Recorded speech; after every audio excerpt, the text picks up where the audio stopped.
We'll start now. A very good evening to all the dignitaries who've joined us for the fifth edition of the Global Dialogue on Advanced Technology. The theme of the global conference this year is Innovating at the Frontier from Agriculture to Agribusiness. The whole idea is to find innovative solutions for traditional agricultural challenges, showcase such solutions from across the globe, and create a platform for dialogue on how these can be adapted in the Indian context. The highly curated sessions at the global dialogue around soil and water management, farm monitoring, mechanization and automation, post-harvest technologies, and advanced biotech focus on discussing innovations for unleashing the optimum potential of the agriculture sector. We have over 25 international speakers joining us over the next 3 days.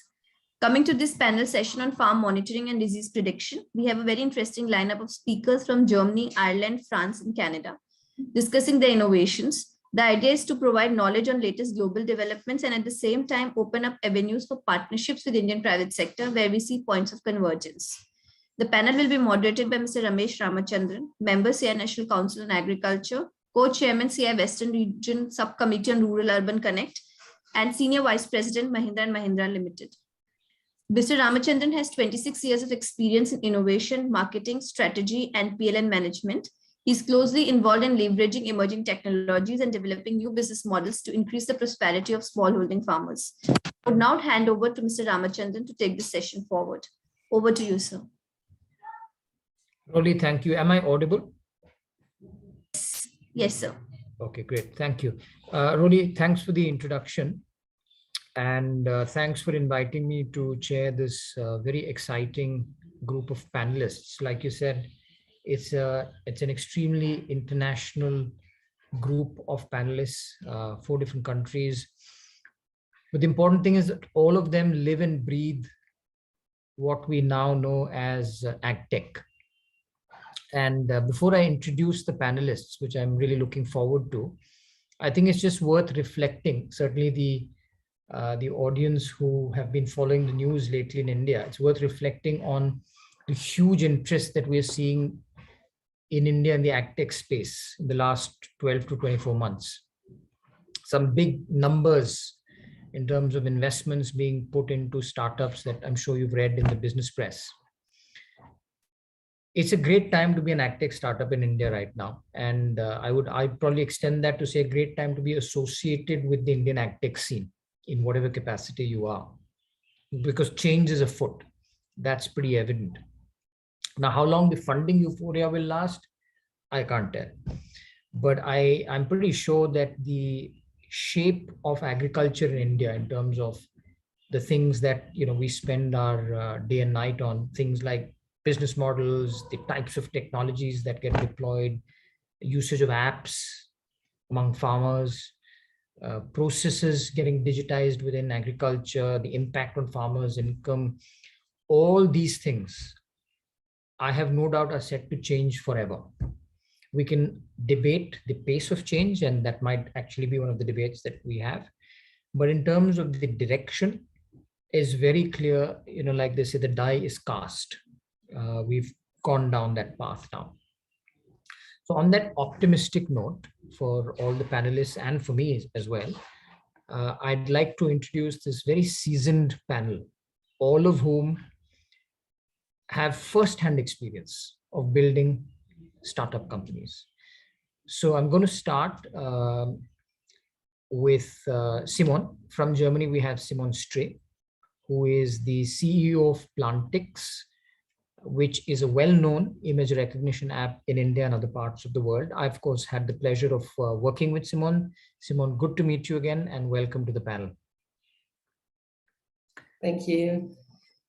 From Ireland, we have Bernard Wright, who is the MD and co-founder of Fieldy. Now, Fieldy, and he'll tell you more about it, is a company that remotely monitors small land holdings using satellite data. Welcome to the panel, Bernard. From Germany, we have Dmitry Dementiev, who is co-founder of Geopard Agriculture. I'm guessing that's a play on leopard, but I'm sure he'll tell us more about it. Co-founder of Geopard Agriculture, which is a precision agriculture platform. Among other things, it automates workflows to create variable rate application maps for different inputs like seeds, chemicals, fertilizers, and the like. Welcome to the panel, Dimitri. From France, we have Michael Brugno, who is the co-founder and CEO of Sencrop. Now, Sencrop is quite well known in certain parts of Europe for its high precision ag weather stations, which are powered by a collaborative network platform. Welcome to the panel, Michael. Many thanks. Pleasure. And from Canada, we have Mike Morris, who is the CEO of Resin Aerospace. Resin is an early entrant into the precision farming space, and it uses AI and machine vision algorithms to deliver both insights for better decision making, but also real-time see and spray solutions. Now, I've got the pleasure of knowing Mike and working with him quite closely through my role as a board member of Resin Aerospace. Welcome to the panel, Mike. Thank you very much, Ramesh, and good morning from Canada. Good evening to everyone in India. Good evening. So with the introductions done, let me kick this discussion off. So what I'm going to do is I'm going to request each panelist to take a few minutes, 5, 6, 7 minutes, and outline a couple of things. First, what does your company do? What's your specific area of focus that you'd like to bring to the audience's attention? So that's the first thing. And the second thing, what are your perspectives as somebody who is a practitioner in AgTech? What are your perspectives on the scaling challenge? What, in your case, is holding you back from widespread deployment of the solution that you are working on or you have? So I'm going to start by reversing the order in which I'm going to invite the panelists to share their perspectives. So if I can start with you, Mike, and request you to come in first, please. So over to you, Mike. Thanks very much, Ramesh. Let me share my screen.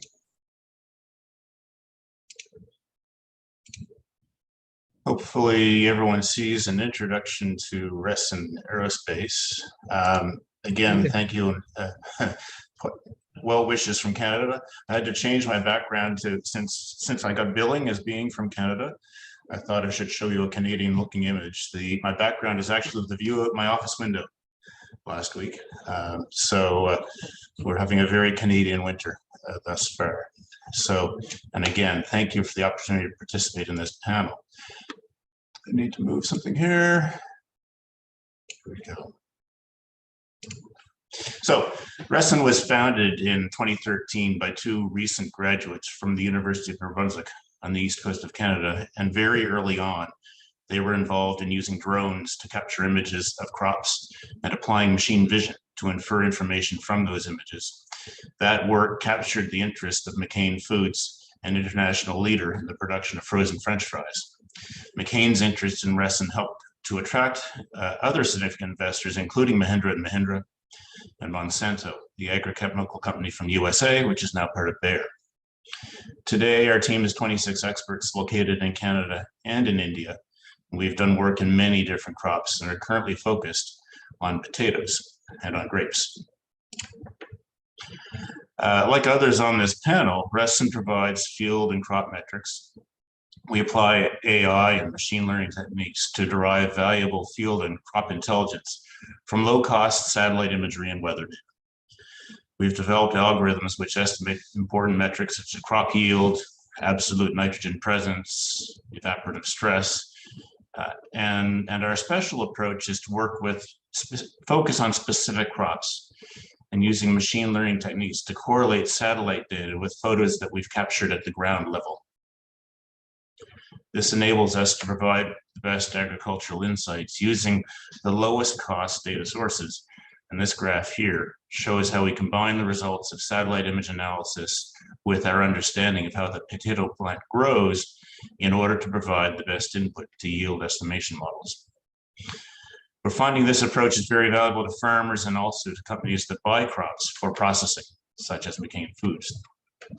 And by gathering enhanced food crop intelligence this way, food manufacturers are able to better manage their supply chains and mitigate the impact of natural variability in farm output on manufacturing production. Others will talk more about that type of field and crop metric. So I'm going to talk a little bit more about a new innovation that we've been working on at the plant level.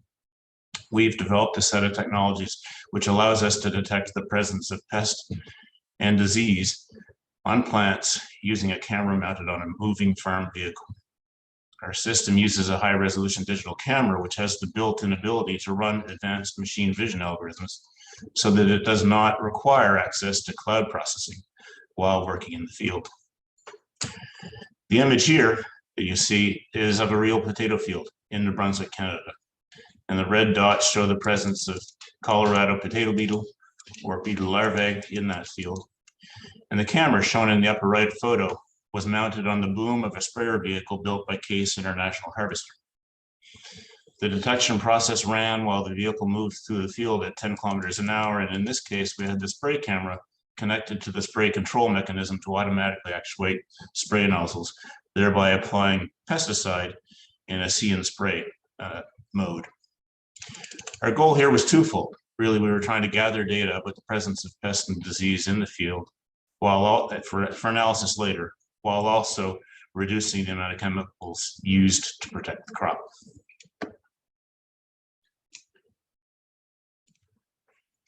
Over the years, Resson has developed the computer vision algorithms necessary to detect a large number of pests and disease, including those listed here. We've also developed the processes to create algorithms for new pests and new diseases on new crops, depending upon the interests of our customers. And this set of technologies has the potential to change how farmers deal with pest and disease in their crops, reducing the costs and residues. And of course, reducing residues may enhance crop value.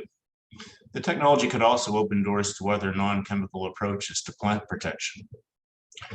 We're really excited about the opportunity to work with our team in Nashik, our partners at Mahindra & Mahindra, and other key players to progress the commercialization and deployment of this technology. In terms of scaling challenges, Ramesh, it's a really interesting time to be in AgTech. I think, particularly when you think about the technology I just spoke to, a key challenge to scaling and commercialization is user readiness to adopt the technology and willingness to trust the technology. That's going to be a challenge that I think we all need to work together, and perhaps we can have a discussion amongst this group here around that topic. The other challenge that I see, and this is particularly important to us at Resson, is how to work with a combination of smaller farm operators versus large-scale farm operators. As you can imagine, certainly the typical farm, I think, in India is small when compared to the potato fields that McCain operates here in North America. And the fact that the difference is so significant really has an effect on the cost model that we need to work on. Thank you, Ramesh, for the time. I'm looking forward to the rest of the chat. Mike, thank you very much. I think that's a very succinct capture of some of these scaling challenges that you're seeing from the perspective of Resson, and it certainly resonates with me, and I'm sure it resonates with some of the others as well. Definitely worth coming back to when we have the open discussion. So thanks, Mike, for introducing Resson. I will now move to, and I can't quite remember the order in which I introduced people, but it doesn't matter. So I'm now going to move to Dimitri. Dimitri, can you please come in with a little bit more about Geopard, as well as your views on the scaling challenges?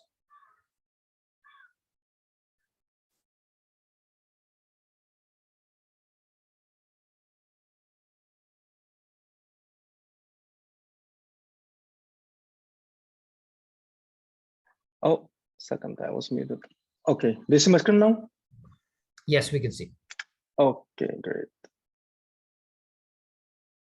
I'm Dmitry with Geopard. Geopard is a precision agriculture platform which aggregates different kind of data. We do analytics only for crop farming. We work with almost all types of crops, and it's just about flexibility of engine, how to adapt it for different crops. And basics of precision ag, there are spots with lower yield, high yield. According to different research, difference is about 4 times or on average, an average field that you have 4 times more yield and good productivity spots. And what we do, we help companies to implement and start to work with wearable area technology, precision agriculture at scale.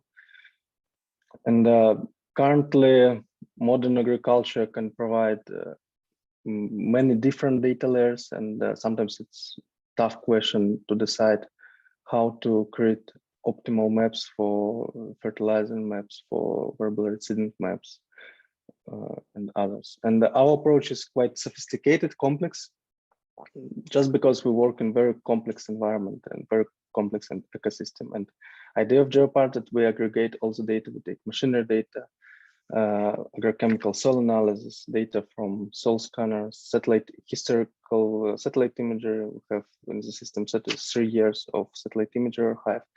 And we do on top of it a lot of automation, artificial intelligence, and adding capabilities for agronomists to work with all this data and create their own equations or their own formulas, how to create optimal maps.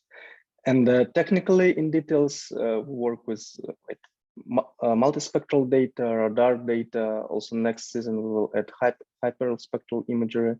Work with data from machinery providers, John Deere class, or any other, like as applied yield data sets, data from modern soil sensor companies like Soloptics, Geoprospectors, Topsoil Map, Reverse. Any of this data can be uploaded into Geopards and analyzed, visualized, and decision could be taken based on real data. And also we provide topography, high resolution topography for any region in the world. We scrap all the possible resources where we can take the best available data source. For example, where LiDAR data is available, then we analyze LiDAR data. If LiDAR data isn't available, then we analyze regional data sources, etc. And out of that, we provide tools which allows agronomists or businesses to implement precision ag practices. It is variable rate application maps. It is benchmarking prioritization of fields based on different parameters. For example, average heterogeneity of field means how big is difference of vegetation in terms of areas and in values. And the bigger, the more heterogeneity you have on the field, more ROI you will have if you implement precision agriculture. We also help to automate limiting yield factors.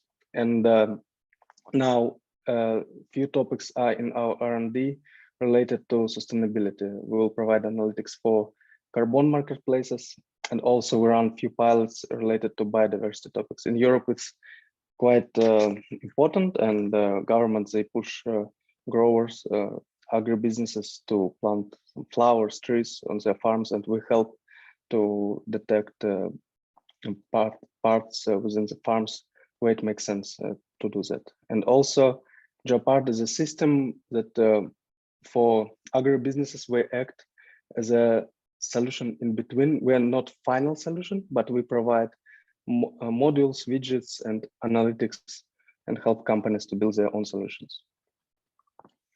Yeah, and agronomy is quite difficult, challenging, very regional, and use case by use case. I think just if you create a company which close everything related to fertilizing, you already had a great startup. We try to really help agronomists with many different use cases through the whole agronomic season, starting from planning, fertilizing, seeding, application of crop protections, and harvesting, post-harvest analysis. And as a team, we work in this industry for many years already. We had another startup, it was acquired by Bayer. In Bayer, we're first engineers in Xarvia, digital farming solution of BSF. Now built Geopart, work with small and big companies, also research organizations like Iowa Soybean Association. Then Iowa Soybean Association, for example, based on our analysis, they provide recommendation for all the Iowa farmers. And we do a lot of automation. For example, we automate creation of field potential zones without having any data from farm. It means that you don't have any yield data, we don't have any soil analysis data, and we provide you an automatically very affordable solution, which could be basis to start to implement precision ag practice. For example, it could be basis for taking of soil sampling with zonal approach. It could be basis for variable rate fertilizer. It could also basis for variable rate seeding. Work with modern hardware companies who do, for example, soil scanning. These guys, they created a scanner which detects soil properties, and in real time they send data to our solution, and we create application maps in real time. Also, one use case that multi-layer approach, we see that it's currently a trend, because in agriculture there are about 500 factors which influence on potential yield, and which factor to take into account is quite difficult task, and there are many research on that, and we allow to aggregate several data layers and create maps, for example, for variable rate seeding based on different data layers. For example, you can take data from your agrochemical soil analysis, take topography data, take 20 last years of vegetation, and create maps out of it. Another use case is creation of maps for crop protection, fungicides, insecticides. Usually it's done using analysis of satellite imagery. For example, you can take planet imagery or sentinel imagery and create maps which are can be imported into any modern machinery. Also, automation of scouting task is quite important, since it's quite labor intensive to check your fields every day. Some of our clients, for example, they even order helicopters, and they agronomists, they just fly over their fields to check the status of fields.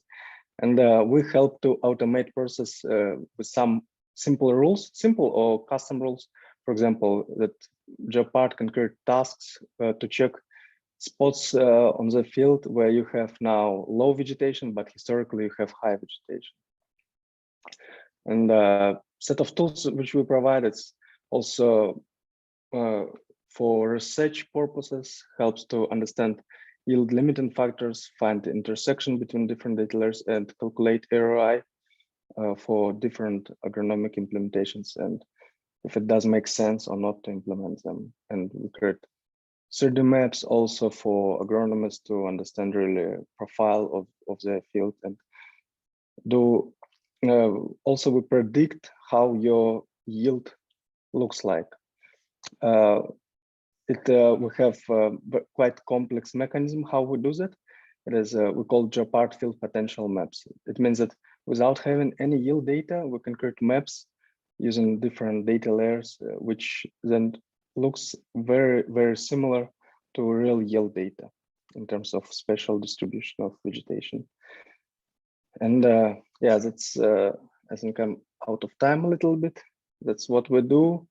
Heterogeneity analysis, analysis of different factors, and integration it then with machinery, with real practices, building platforms for agribusinesses. And I would say that in terms of scaling, what I see from our experience, the biggest challenge is not in solutions, not in software, but the biggest challenge is in difficulties related to agronomy, to different soils, different weather conditions, and different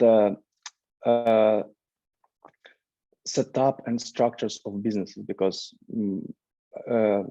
agriculture business in United States, agricultural business in India and in Ukraine, totally different setup, different type of companies, and it's really challenging. Thank you. Yeah, thanks, Dimitri. That's a very relevant scaling challenge as well, something that I definitely recognize. And it's different from some of the equally relevant scaling challenges that Mike had shared. So the heterogeneity of the whole enterprise of what we're trying to do is something which is yet to be solved in a very elegant way. So Dimitri, thanks for that. And I'm now going to invite Michael from Sencrop. Michael, I presume it's Michael and not Michelle. Would that be fair? Yeah, right. Perfect. So Michael from Sencrop, over to you for your perspectives, please. Okay, great. I would like to share you some few slides. But where is share the screen? Perfect. You see my screen there? Okay, Yes, perfect. Okay, great. So at Sencrop, we are a company which were founded by two people, Martin and myself, Michael. And what we try to do every day, we try to help our farmer to make better decisions thanks to local data and with a positive impact on Earth. On a product view, what you're trying to do to build is a risk management platform, and it's quite simple. We have a first layer which is concerning the data collection and the data quality. We have data from in-field sensor, we have data from partner we work with, and we have data from the usage of the application. We mix all of that, and thanks to all of this data, we are able to provide some value for farmers on the weather perspective and also on the agronomic perspective. And then we have a third layer. We share and connect this data with partners through an API or specific analytics. We have mainly we sell some specific in-field sensor, and we provide to farmer a specific application with two focus, as mentioned, the weather, where farmers can see in real time what occurs into their fields. They can see. We mix this data with other external data sources, and all farmers and customers can view the history, compare one parcel with another, and so on. And on the agronomic side, farmers are able to build by themselves specific alert, depending on what they want to target. And they also have the capabilities to connect their data with external services, a specific agro company who provide expert agronomic services. And also they have in-app specific in-field risk indicator on specific disease, pest, and so on. So why we do all of this? We do all of this because we want to help farmers take better decisions with a focus on the disease, on the field operation, on the pest, on the growing stage, and the climate events like where do I have to irrigate, when do I have to turn on anti-frost system. Where we are today, we have almost 6 years old. Today we work with more than 20,000 farmers, mainly in Europe, in Western Europe, but we have certain products in more than 25 countries. We have more than 22,000 in-field sensor, and we also work with farmers partners with more than 280 B2B partners for the farmer. It's just a short overview of Sencrop there, and in the context of the agriculture today, what we see in terms of challenge is one main challenge we have in Europe, and I think it's almost the same everywhere. We have to be able to discuss with a large variety of farmers, small one, very small one, big company, and how we can provide value, actionable data, help them take better decisions to all of these different farmers all over the world. We think at Sencrop that one way of doing that is sharing, is collaborative. It's farmer helping farmer. Farmer maybe could have better connection thanks to specific insight, in-field insight with their partner. They are more on the action and less on somebody else tell them what to do. We want to help them to better decide thanks to their data, and to their neighbor farmer data, and so on. So this is one, but not the only one. This is one of the main challenge today. And we also see in Europe, I think it could be the same elsewhere, sometimes farmers, the dad of the farmer, the grandpa of the farmer always work with the same tool, the same advisor, the same company, and so on. And we think we have to challenge that to make more competition to the benefit of the farmer, thanks to the data. So thank you.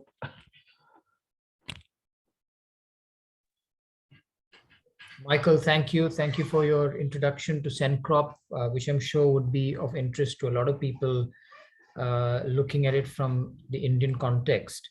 And thank you also for your new angle on the scaling. I think you also said something similar to Mike by way of how do we tackle different types of customer segments which might have different needs.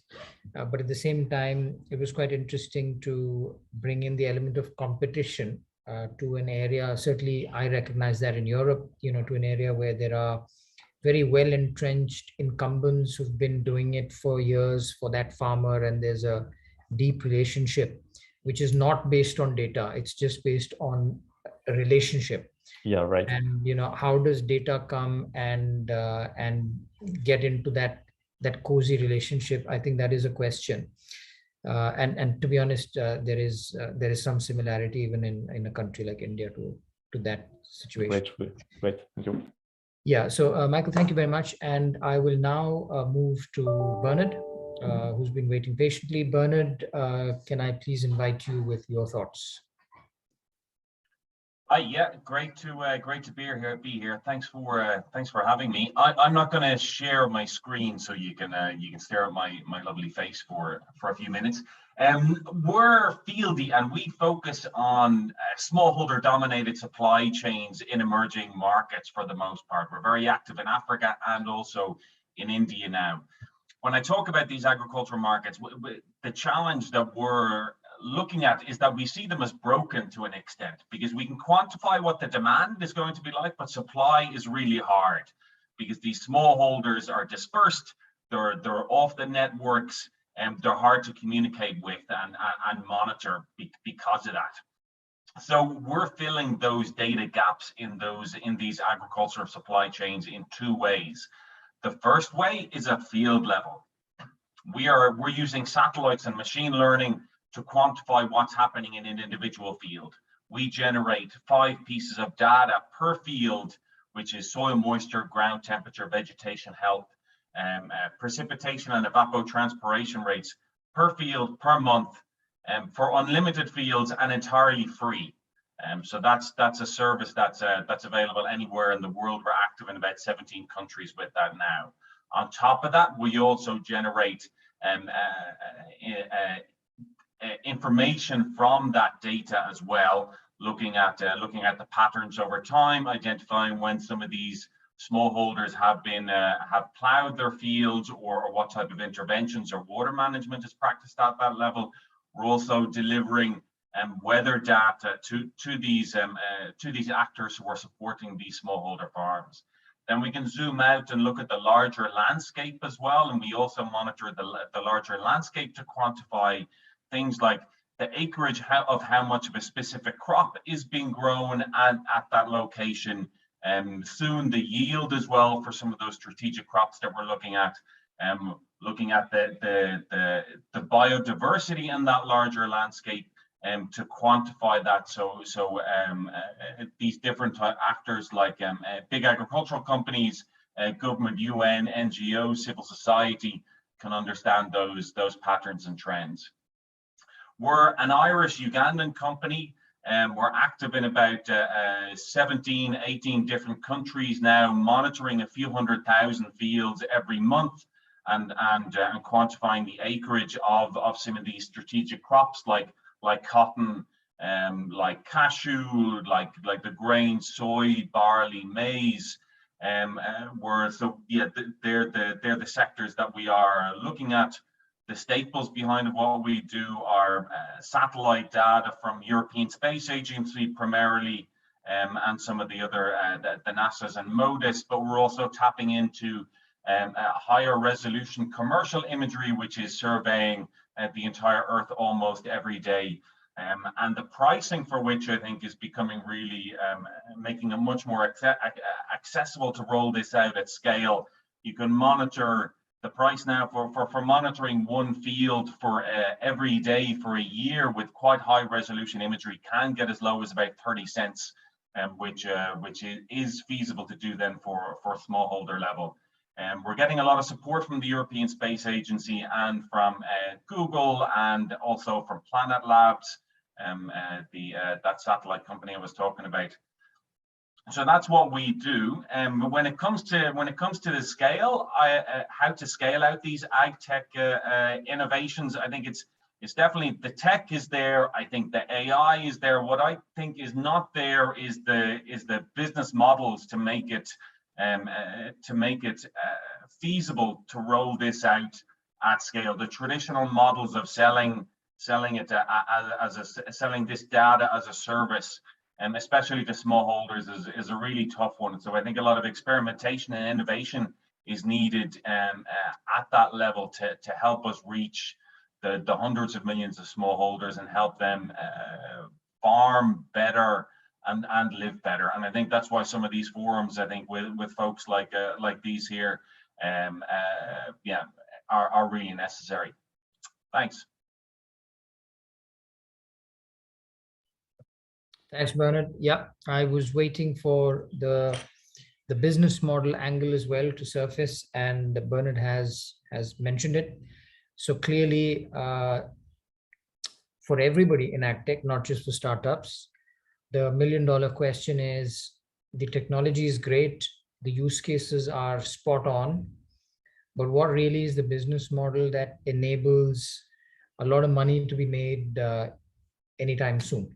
There's a question mark there, which I think all of us are working out every day in our businesses. So Bernard, thank you for that. Can I now invite, last but not least, Simon, CEO of Plantix, to please come in with her views. Over to you, Simon. Sure, thanks. First of all, thanks for inviting me and giving me the opportunity to present Plantix in this forum.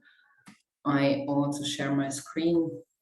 And I think, so why did we found Plantix? What is Plantix standing for? It's definitely helping and working on digitized farm and retailers and make them sustainable. And I mean, that's what we all looking forward, I think, is to feed the generations to come.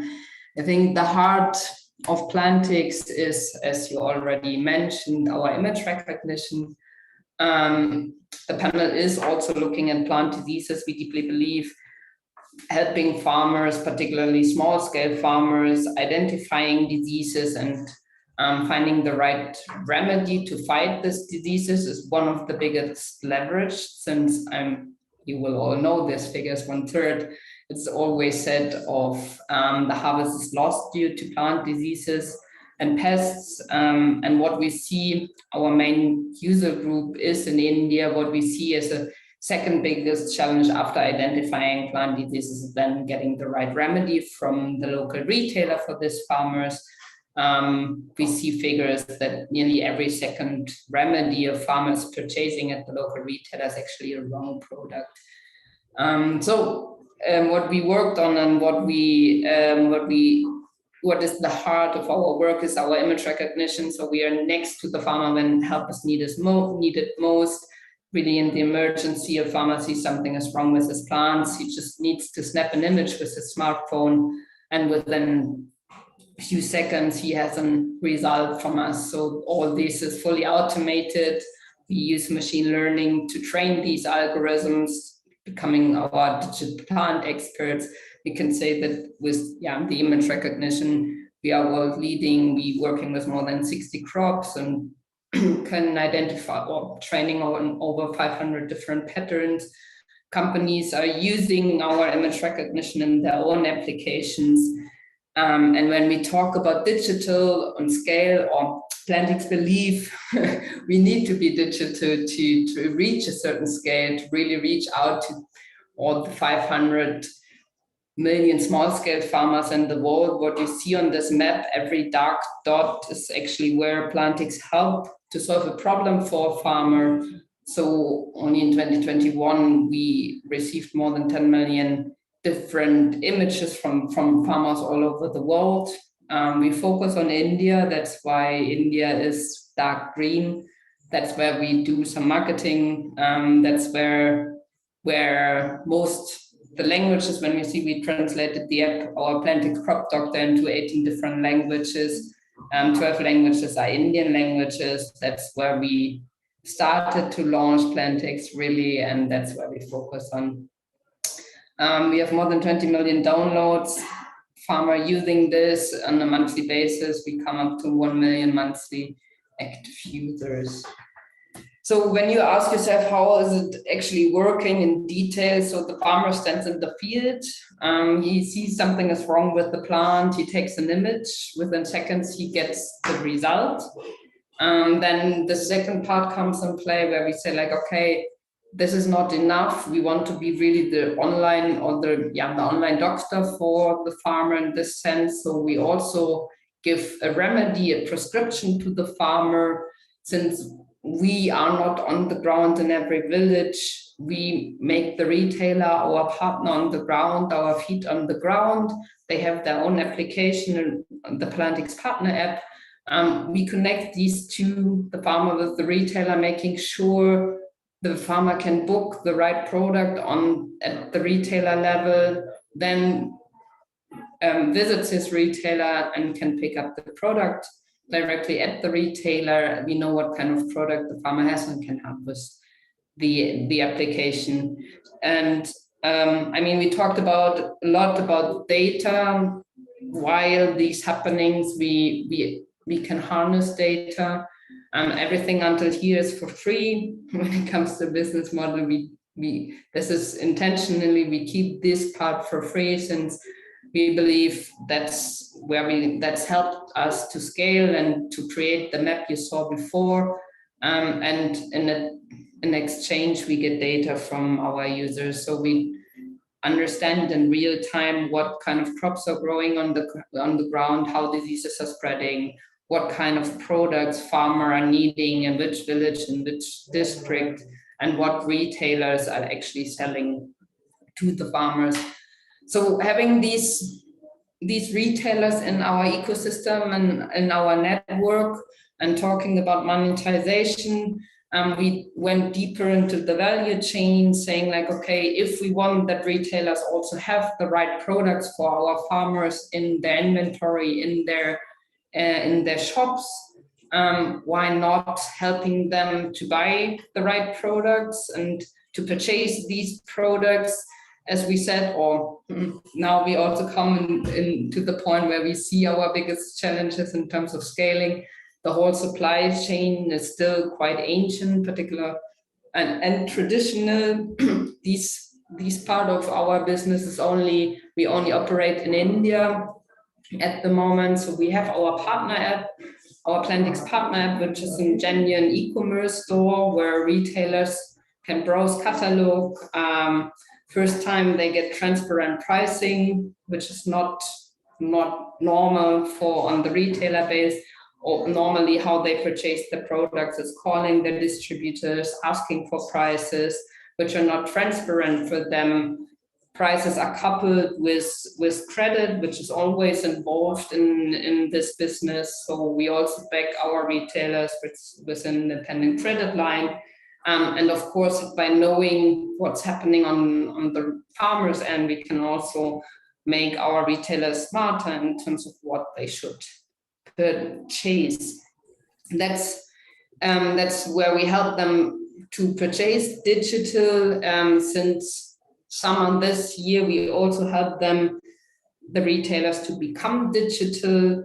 As said, there are a lot of big players pushing into the market.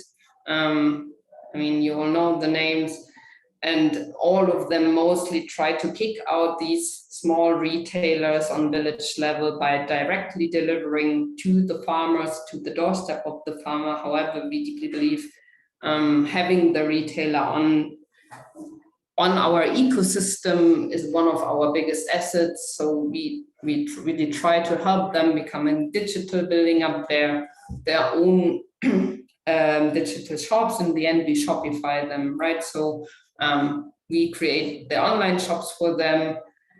and closed the loop somehow in our system, which is the Plantix ecosystem. We have on top, we have the crop doctor with the image recognition, where we send our farmers to the partner Dukan, to the online shops, but also to interact with the retailers by farmers buying from partner Dukan shops. We incentivize them with our loyalty scheme also to further purchase products from us. And working with the retailers, we see first indication also that they bring their own customers on board by supporting them, giving them the digital tools. So we in the end create a flywheel where retailers bring more farmers to our crop doctor as well. And that's also more or less what Plantix is doing. Thanks. Scaling, maybe I said it underneath it, since we have a digital solution, I think scaling to the farmer is rather an equation of marketing money at our end, to be honest. What is really difficult in terms of scaling is how we work with these bigger players when it comes to the supply chain. We still see a lot of channel conflicts here. So everyone knows they need to digitize. However, the supply chain is still traditional and still based on field sales and the distributor value chain.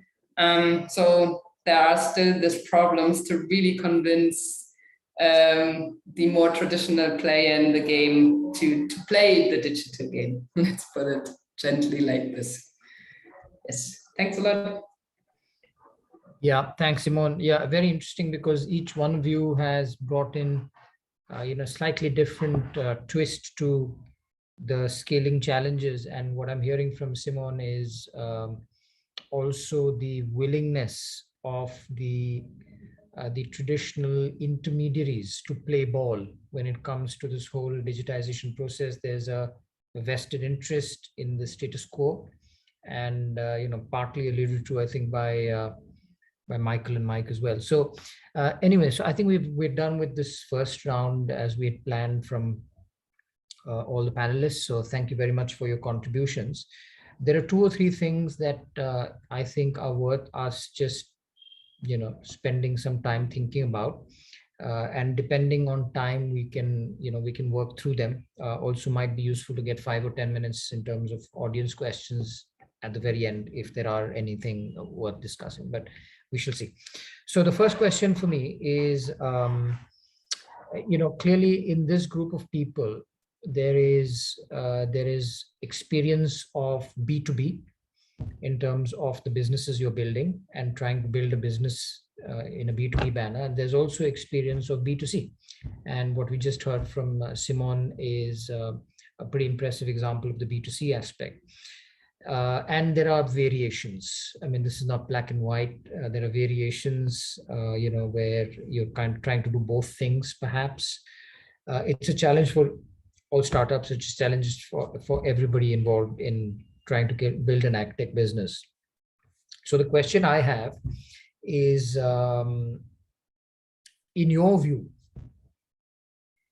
is the opportunity bigger if you go B2B as a startup, or is the opportunity bigger if you go B2C? And I'm intentionally asking it in quite a binary way. Feel free to break the binary constraints and answer it more, in a fluid manner. But I think there is a choice to be made, because they're completely different business models when you go B2B and when you go B2C.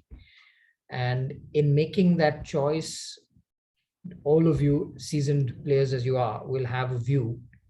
So I'd like to get a sense from the panel here on, do you see B2B as a bigger opportunity for the types of things you're doing, or do you see B2C? So I'm just going to perhaps pick one person to kick this off, and the others feel free to come in. You can just raise your hand and I'll invite you in. So can I maybe ask Michael, if it's okay, and if you don't feel like I'm putting you in a spot, would you like to just share your thoughts from all the experience that you've had with Zen Crop on this whole B2B, B2C debate? It's hard to say because it really depends on what you want to do in terms of company. At Club, clearly, we think that the next, if you want to do something big, you have to do it with farmer in the B2C, B2F, as you can call it. But it is the biggest challenge because today you already have everything going by its historical way. So with connection, as with Plantix, with a historical player, specific supply chain, and so on. So you if you want to connect with a lot of farmer, you have big challenge in front of you. But when you do it, I think this is where you can have the biggest game because farmers are loyal if you give them enough value, good value, and then you can after upsell, change things, and be more and more powerful to the benefit of the farmer. But it's more connected with a vision than an absolute view. Yeah, and I heard you say something upfront, which is that if you have to do something big, then you have to do it B2C. Yeah. So that's interesting, and that's integral to the vision. And my guess is that most people would want to do something big if they had a choice, obviously. And yet some AgTech startups probably go down the B2B route, despite that that desire. So maybe I'll just ask Mike, perhaps would you like to come in with your perspectives on this whole B2B B2C thing? I know that you're also thinking it through quite hard, so your thoughts, please. It's a very relevant question to where we're at right now as well. And thank you for the question. I have to comment. I mean, this is the business model question, and you called it the $1 million question. I wanted to correct you. It's the $20 billion question today. What's the business model that will allow us to turn all of these things we're doing, all of the things we've talked about today, into profitable businesses, i.e. businesses that are sustainable? Respectfully, I'll take the contrary position just because that's the opportunity I've got right now. The B2B, I think, is fascinating. The truth is, I see the farming and the agriculture sector as a supply chain, and there are roles to be played at the source of the crop, and at every step along the way where the crop is turned into product and ultimately delivered to customers. I'm quite fascinated today looking at how to add value to the next step in the chain, the food manufacturers, and therefore I'm thinking about B2B. For example, in our case, every potato that gets grown by a farmer, most of them get turned into a product by someone else. So I think there's at least an equal opportunity in B2B and valuable roles to be played there as well.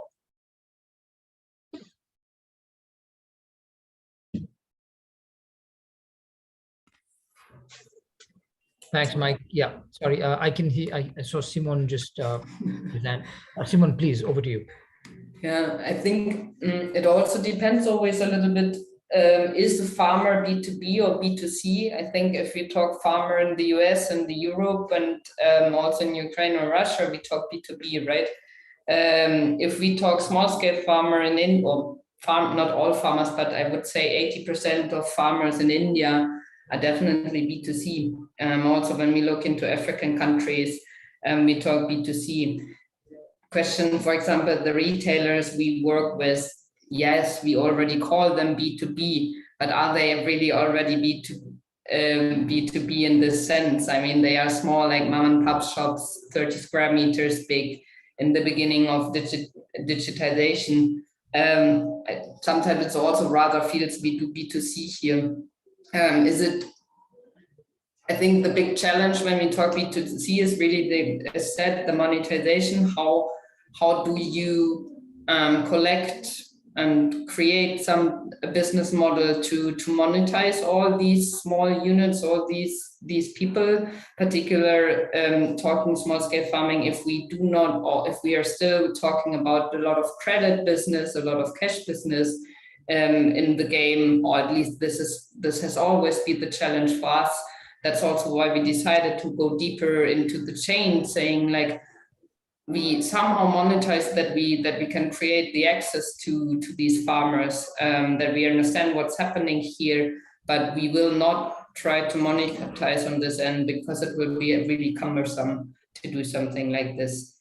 On the other hand, when we then talk real big B2B, it can be really challenging, since you discuss with them over a year sometimes, to get one contract done. If this happens, you can harness a lot of money, right? But still, then you also relying on these big contracts, and one big company may think they do it now on their own, or they change their management or whatever, and you lose this contract. So you're relying on this big contracts is also tricky. So yeah, I think there are different perspectives to this in the end, where everyone needs to find the way to. Difficult to say, definitely. Yeah, no, thanks, Simone. And I'm smiling because I hope you weren't referring to M&M when you said it takes really long to sign contracts. That was an absolute genuine comment. Okay, lovely. Thank you. Bernard, over to you. Yeah, I think I do see a massive potential with both, especially as the markets are growing as fast as they are. I think when you're going B2C, it's quite a challenge to reach all those individuals, and the willingness to pay is quite tight. You really need to have a great offer to legitimize that, and then you're also vulnerable to shocks. And I say the willingness to pay is really tight at the smallholder level. But also, yeah, kind of following on from what Simone said, we found that willingness to pay also sometimes quite tight at the billion-dollar agribusiness level, and they will also really negotiate very tightly and squeeze you as much as they can. And some of them have told me that they do. They get so many offers. There's such few big organizations that there's lots of startups coming to them with the offers, so they can take lots of these offers, get them to run trials, run experiments. They learn the lessons, and at the end of the day, they just pick and choose. So neither path is easy, but yeah, if it was an easy path, competition would be much tighter, I think. Yeah, no, I agree. Not an easy path. So, Mike, I think you have a comment. Yeah, I just wanted to really pile on to what Simone and Bernard both have said. This question, to me, the question is who will pay? And these smallholders. I mean, every customer I've ever spoken to has been, tough to get to pay. Tough to articulate the value proposition to, and then to get them to pay through the. And it's interesting to think about some of the business models that we look at, where we serve the end consumer, the farmer in this case, but the payer is somebody else, and I'm not sure if that's perhaps Simone's business. And so in that case, if the payer is the seller of the product, maybe they're the customer, and you're back to B2B again. So the business model question, to me, again, is the $20 billion question.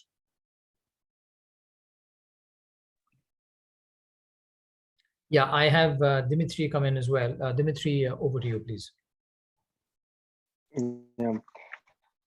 So it's for medium-sized startups, I would say that the biggest challenge is to find product market fit. And it's fine if you was able to find it in B2B, in B2C, or B2B2C, or just what's that. And I see like big problem really for medium small size startups is last mile and implementation of the solution in concrete region, because you can really afford to go B2C if you do regional level solution. If you go global, B2C is quite challenging if you don't have like $1 billion of investments, very big numbers. Got it. Yeah, thanks, Dimitri. In fact, I'd just like to connect one of the things you said when you first spoke in your intervention to this particular topic, where you said that, look, it is not a, it's not a challenge of so much of technology and algorithms and so on. It's more a challenge of the agronomy.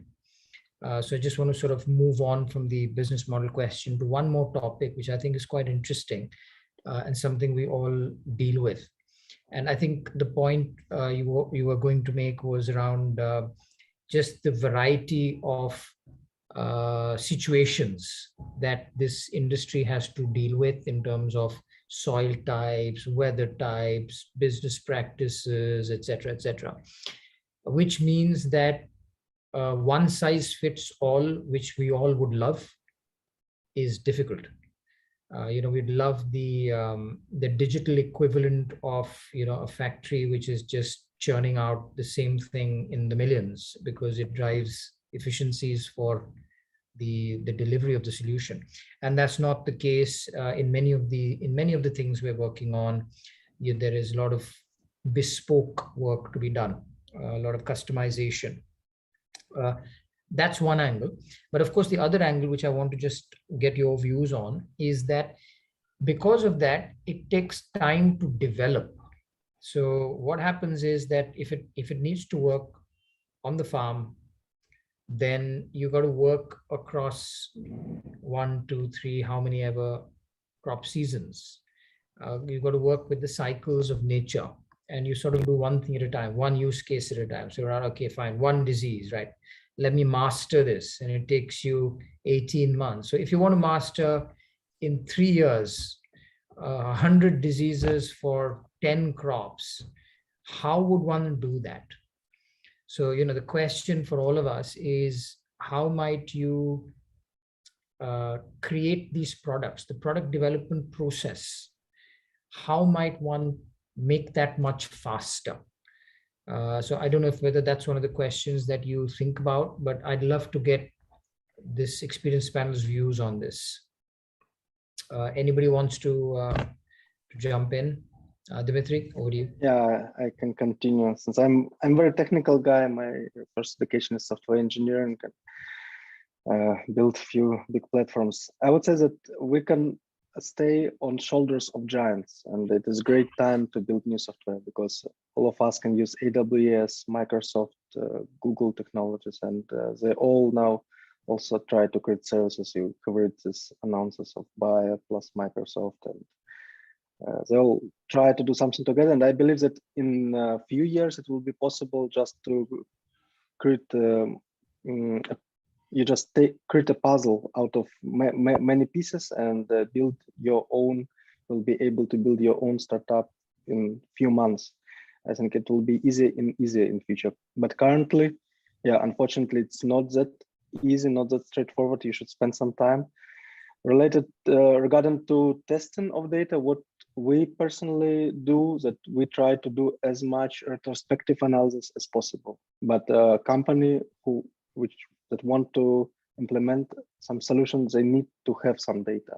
If they do not collect any data about disease, about their problems, then it's not possible, and they really lose this opportunity to move faster to implement modern solutions. Got it. Yeah, I can see Bernard's hand up. Bernard, over to you, please. Yeah, I'd echo one or two of Dimitri's points there for what we're doing based on our experience as well. You're building on the shoulders of giants. Like, look at what's worked in other geographies and see how it can be applied to your geography of interest.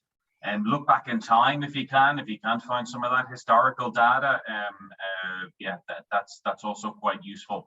An approach that we're taking, I know Plantix does as well, is offer something for free in order to gather that kind of accelerates your data collection. If you can find a service that can reach scale, that would help you gather those huge quantities of data that you might need to accelerate yourself. Yeah, I'll pull in Simon, please. Yeah, I mean, so that's the point of data collection, but I think what our mistakes we did a lot in the past was quite a lot sitting in our conference room with our whiteboard, right, designing new features, designing new function flows, and thinking this will gonna work and our users will love it. When we just put enough of time from our developers into it to design it and make it really perfect. And that's, I think, a lot of companies do exactly this mistake. You want to create something perfect and then you ship it to your users and you wonder why they are not using it, instead of really trying to create or test your assumptions upfront with really short experiments or even interview surveys.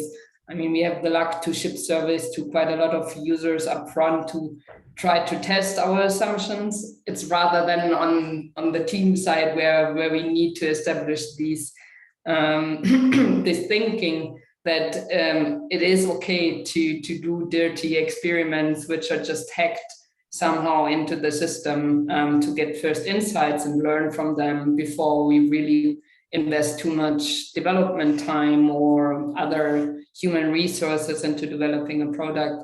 I think, and that's, or at least from our side, the big learning: always talk to your users, talk to your customers, understand what they really want, and don't think you know what they want. Okay, excellent. Simon, thanks. I'm going to squeeze in, we have 15 minutes or so left. I'm going to squeeze in one more question, which will also be topical for all of you. And I'm sure you can answer based on experience. So the one big question in this space, and to be honest, in many of the emerging tech spaces is, how much do you own and protect as IP and don't share, and how much do you share in order for you to grow quickly? So I think that's one of the big decisions that typically all these AgTech companies, including ourselves, we have to make all the time. So just wanted your thoughts on how are you doing your decision making in terms of what you will treat as the crown jewels and protect at all costs, and what you will be happy, even though it's proprietary and quite special that you develop, you're happy to just make available so that others can take it and make it something bigger than you might yourself be able to. So any perspectives on that topic? Dimitri? Yeah, I can share some use cases, what we do. Yep. Since our business model from the very beginning was, and our idea is that we help other companies to build their own solutions, to implement their own precision ag. And that's why we provide API, we provide white label solutions, on-premise solutions, and we're happy to be technical partner. That's our personal business model. But I know that many different companies use different business models. Some provide free applications, and then they try to monetize it in some different way. And there's no good and bad, just different. And yeah, we share as much as we can do, because for us, any implementation of our technology and any implementation of precision agriculture is good. And okay, very good. Okay, Mike, over to you, please. Thanks, Ramesh, for the question. A really interesting question. And I was sitting here thinking, wow, that's a tough question to answer, actually. as you know, we have sort of two business areas at Reston, the C technology for pest and disease and the crop analytics part. And they're two different stages of development. In the crop analytics space, I kind of believe that our differentiation is our ability to execute effectively and deliver results to somebody. So less focused, not unfocused, but less focused on protecting IP there. In contrast, the technology around the detection of pest and disease from a moving farm vehicle is we're rather excited about. We think it's a little bit special, and so we are a little bit more protective of that. And so I think the answer to your question is it depends about what's your business model. We will clearly need partners to make the C technology go, and so we need to have appropriate relationships with those partners and share lots of information there. So there's a very fine line to walk, I think.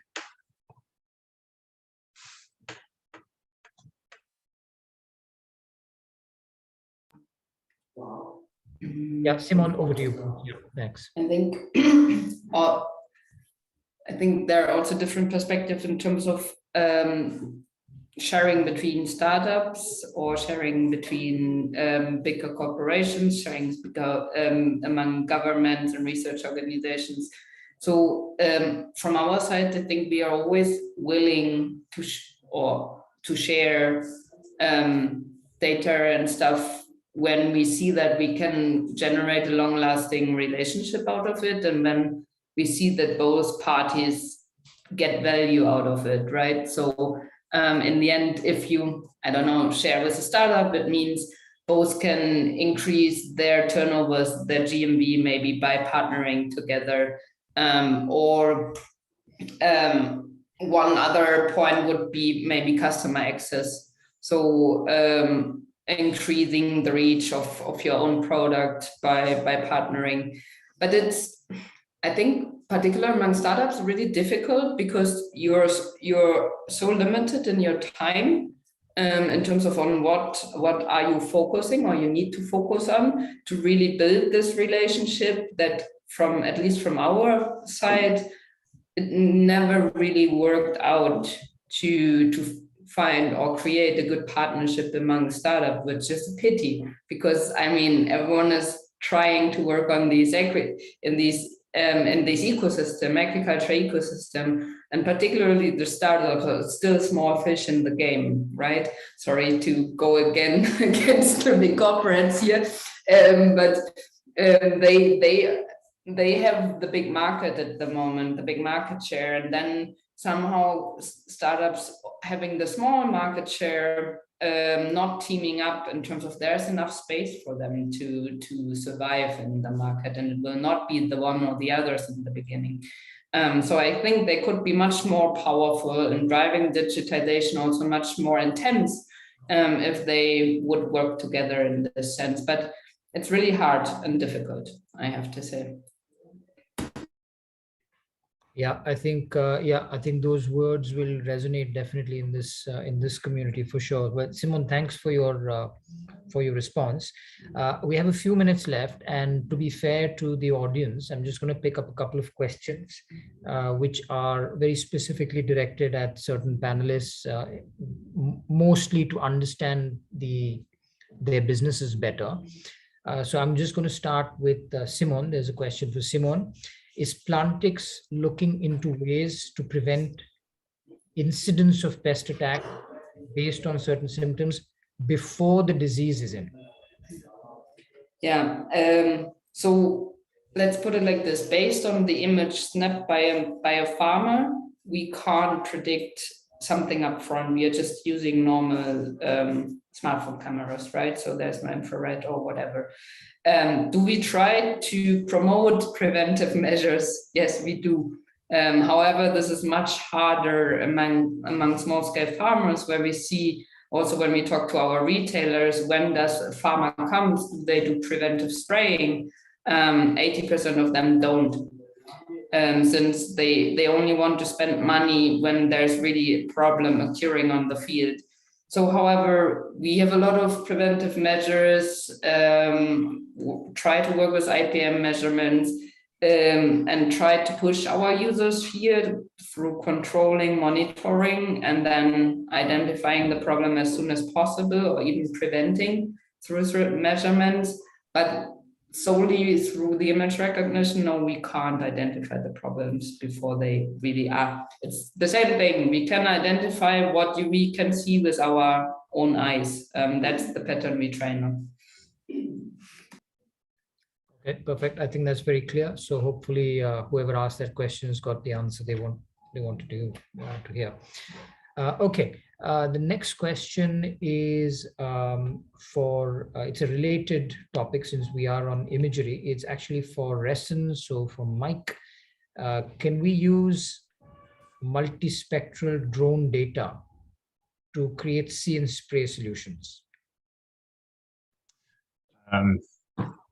Shortest answer would be for sure, yes. The Ressen's earlier days, we started out actually working with drone data with that very objective in mind. The model at that time was collecting imagery, bringing it back to a processing station, processing it, and creating maps with which to then act in some way. So that for sure works. We've done it many times very successfully. The two-step process is a bit of a struggle, and it turns out quite costly to fly drones, particularly over large acreages, which is how we got to the tractor-mounted camera. But the short answer is absolutely, and we have done it before, for sure. Thanks for the question. Yeah, thanks, Mike. Okay, there is a question for Sencrop. So the Sencrop question is, what is the cost per acre, just indicatively for any crop, for deploying the sensors? And are there any use cases that you'd like to highlight where that cost per acre actually results in value? Yeah, it's hard to say. We work with a lot of crop, and depending on the geographical region and depending on the crop, if you are on grapes, if you are on wheat, if you are on banana, I don't know. It's not always the same amount of sensor you need into the fields. So it's really depend. But what we can share is the price could be around few euro per acre to maybe 6 to 10 euro per acre. But the way of thinking about that is how much product, how much money you will save by taking better decision. If you save, I don't know, if you have to put 10, 20, or 40 euro per acre for a spray or irrigation, for sure, you will put this into the price, and the ROI is quite simple to calculate. So it really depends on the crop, but most of the time, what I can share there, it's in less than 1 year, farmers have a return on investment. Perfect. Yeah. I suppose, Michael, you did your best in terms of answering a question that has a lot of many different dimensions to it, but I'm guessing the questioner just wanted a ballpark understanding of, what are we looking at, and I'm guessing the question has come from an Indian audience member, so they're thinking of price points in India, etc. There obviously there will be a challenge, and they're probably happy to hear your answer. So thank you, Michael. I can see that Dr. Shivam Sharma, who's facilitated this, has popped up, and that can mean only one thing, which means that we are almost at the end of 7:15. Yeah, I can see 2 minutes to go. So let me maybe just spend the next few seconds just to thank everyone. I think it's been a fascinating discussion. It's always different when people who are practitioners come together, because there's no skirting around the issues here. We go straight for it. And we've talked about many of the things that keep us sort of constantly scratching our heads on, how do we make this this whole space and our own companies, the next whatever, the next big things in the tech space, B2B, B2C, how much you partner, how much you share, and how much you you can accelerate, given that we are finally trying to work with nature. So great. So thank you for your diverse views, and much appreciate your finding the time to join this session. I'd also like to thank the audience who have signed up in pretty good numbers to attend the session, no doubt drawn by the star cast in the panel. So thank you once again, and Dr. Shivam Sharma, back to you.